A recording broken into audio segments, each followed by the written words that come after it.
Hablando un poquito de la generalidad del útero, es un órgano en forma de pera, pero es una pera invertida.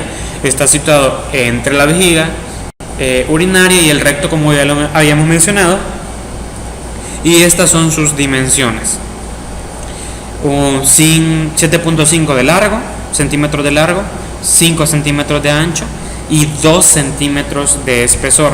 En el video que está de fondo es una histerectomía laparoscópica, ¿verdad? Se está realizando por un mioma uterino, entonces es importante verlo porque podemos ver que al igual se encuentra en cavidad pélvica el útero y las proporciones que ya vimos. Entonces, ya analizando un poquito el útero tiene este espesor que es alrededor de 2 centímetros, está dado por estas capas que vamos a mencionar. La primera capa más externa es el perimetrio, medialmente el miometrio, y dentro, en una relación específicamente con la cavidad uterina, el endometrio. Entonces, de las tres porciones que le dan el espesor al útero son el perimetrio en verde, el miometrio en amarillo y el endometrio en azul. Entonces, esas son las capas o paredes del útero. Las regiones del útero. Las regiones del útero son 3. Una porción superior denominada fondo es la porción en forma de cúpula, ¿verdad? También llamado fondus, que está por encima de las trompas de Falopio, y es el punto muy importante donde se da la implantación. La segunda porción es el cuerpo. El cuerpo es la porción central y estrecha, ¿verdad?, del útero. Inferiormente tenemos el cuello. El cuello es la parte inferior y angosta que se abre hacia la vagina. Entonces, haciendo un pequeño resumen, tenemos el fondo donde se da la implantación, el cuerpo, inferiormente al cuerpo una estrechez, ¿verdad?, que da origen al cuello, que es el que comunica con el orificio o canal vaginal. Hay un punto del cuerpo que es específicamente donde se estrechan las paredes, que se llama istmo, esta que representa la cavidad uterina como tal, donde en el momento del embarazo se encuentra ubicado el producto, y el canal cervical. El canal cervical tiene dos porciones: un orificio cervical interno y un orificio cervical externo, que es el que se encuentra en comunicación con las paredes de la vagina.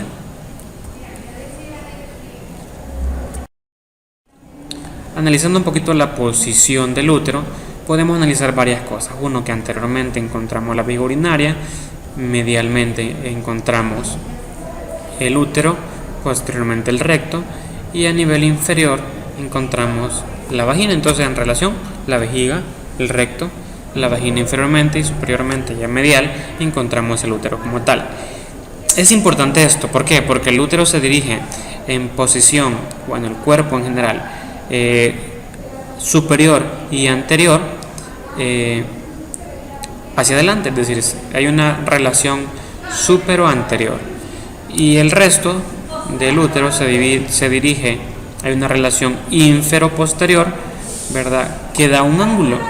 Este ángulo en relación con la vagina es alrededor de casi 90 grados.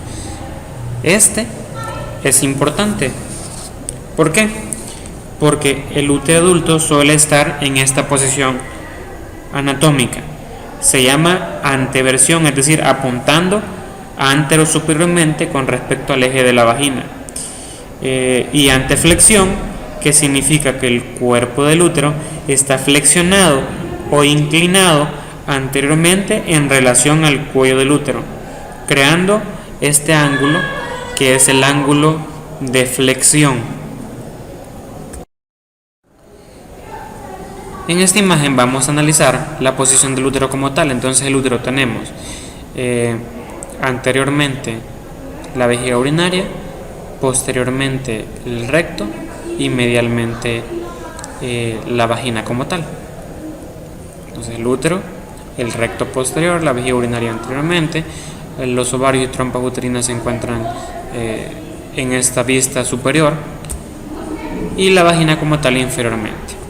Además, esta imagen es muy importante porque da una ilustración del ligamento redondo. El ligamento redondo es el que une o fija el útero a las paredes laterales de las paredes pélvicas. En ese sentido, si el ligamento redondo no existiera, el útero no fuera hacia adelante y la posición fisionómica o fisiológica normal del útero no fuera esta, sino que se iría a las paredes posteriores. Además, existe una relación estrecha entre las paredes finales externas del útero con el recto, formando esta estructura denominada saco de Douglas. Entonces, aunque se los dejo de tarea, pero este es el saco de Douglas, ¿verdad? Posteriormente es el saco que se forma entre los pliegues mediales del recto y los pliegues posteriores del útero. En tal sentido, también tenemos otro saco que se encuentra anteriormente entre la vejiga urinaria y las paredes anteriores del útero, que se llama vesicouterino. Haciendo una relación de los ligamentos uterinos, en esta imagen vamos a analizar dos principales. Uno, los ligamentos anchos. Los ligamentos anchos es una capa doble de peritoneo que se extiende desde los lados del útero hacia las paredes laterales del suelo de la pelvis. Este es el ligamento ancho. El siguiente son los ligamentos redondos. Los ligamentos redondos son bandas de tejido conectivo fibroso entre las capas de los ligamentos anchos. Se extiende inmediatamente inferior a las trompas uterinas hasta una porción de los labios de los genitales externos. Entonces este va desde esta porción del fondo del útero hacia los labios mayores. Ese es el ligamento redondo. En esta imagen analizamos los siguientes ligamentos, dentro de los cuales encontramos los ligamentos rectouterinos. Los ligamentos rectouterinos son extensiones también de peritoneo, ¿verdad?, situados a cada lado del recto y se conectan específicamente el útero con el sacro. Aunque su nombre es rectouterino, no van al recto como tal, sino van de las porciones o las paredes laterales inferiores del útero hacia las porciones inferiores del sacro. Además, en esta imagen podemos analizar los ligamentos cardinales. Los ligamentos cardinales, también llamados cervicales, transversos o de McEnroe, se ubican por debajo de la base de los ligamentos anchos y se extienden desde la pared pelviana al cuello y la vagina. Entonces, estos son los ligamentos cardinales o transversos, ¿verdad? Muy importante. Y además, en esta imagen también podemos localizar los ligamentos rectouterinos, que como lo vemos en esta imagen, van desde las porciones inferiores laterales del útero hacia las paredes del sacro, también llamados ligamentos útero-sacros. Hay tres ligamentos principales que fijan al ovario. El primer que quisiera que mencionáramos es el mesoovario.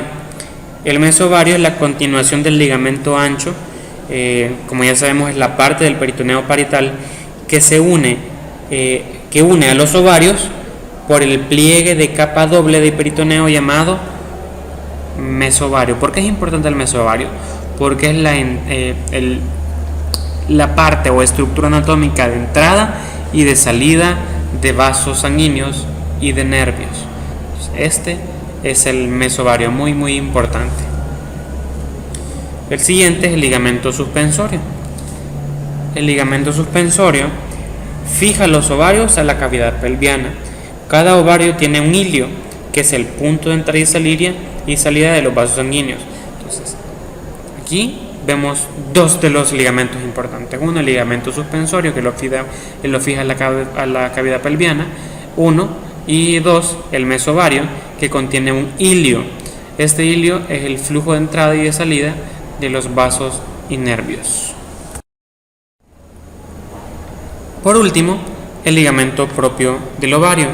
El ligamento propio del ovario es el que fija al útero al polo medial del ovario. Ese es el ligamento. En esta imagen vamos a analizar la conformación de la vagina. La vagina, en términos indistintos, es una vaina. Es una vaina que sirve como receptáculo del pene para las relaciones coitales. Es un conducto fibromuscular tubular de alrededor de 10 centímetros de largo. Está cubierto por una membrana mucosa que se extiende desde el exterior del cuerpo del útero y es el receptáculo del pene, como ya dijimos, dentro de las relaciones sexuales. Analicemos cada una de las estructuras. Superiormente tenemos los labios, que es el labio posterior del orificio uterino, el orificio uterino como tal, o cervix, el labio inferior, ¿verdad?, del orificio uterino, y los pliegues musculares de la vagina. Esos pliegues se dirigen de forma oblicua, ¿verdad?, en las paredes anteriores de la vagina. También esta estructura, toda esta es la pared anterior de la vagina y esta es la columna rugosa anterior, que no es más que la porción que muestra el trayecto de la uretra. En términos generales también tenemos el orificio uretral externo, los labios menores y finalizando el clítoris. ¿Por qué es importante la vagina? Porque en la citología, obviamente, las paredes de la vagina se separan y podemos observar el orificio uterino para tomar la muestra colposcópica.